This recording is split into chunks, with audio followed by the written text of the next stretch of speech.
couple tugiye kwakira ni couple ya Kasuku n'umufasha we.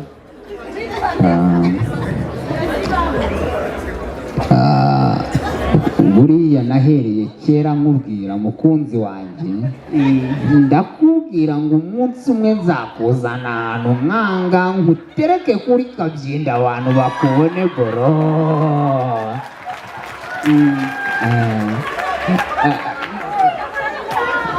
nanjye nyine nishimiye kuba ngeze aha ngaha. Wishimye? Wabonye ikidari cy'ihene hariya? Unagipata boro. Wakibonye?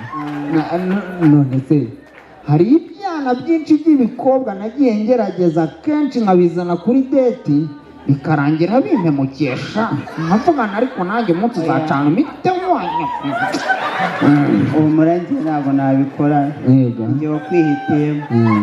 Ariko se buriya tutabeshye buriya wankundiye nk'iki?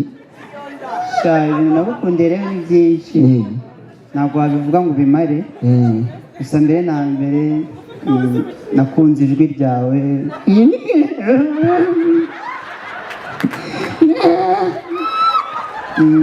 nakunze inseko yawe.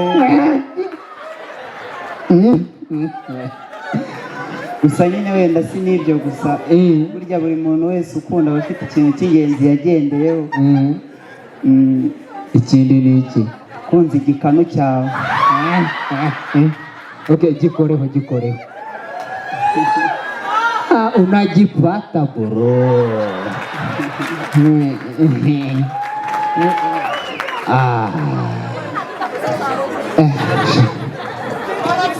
Ni izina ry'Imana ndumva nishimye. None se koko mbona utishimye bitimeze bite? Nyine hari akantu nagira ngo mbanze nkubwire.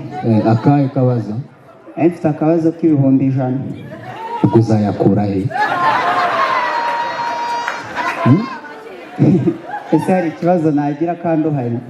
Njye nkaguha inote yanjye y'100.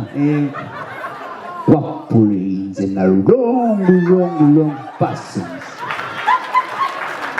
Ndi umuhungu w'igikondo, uko niko twiratira niko twe dukora.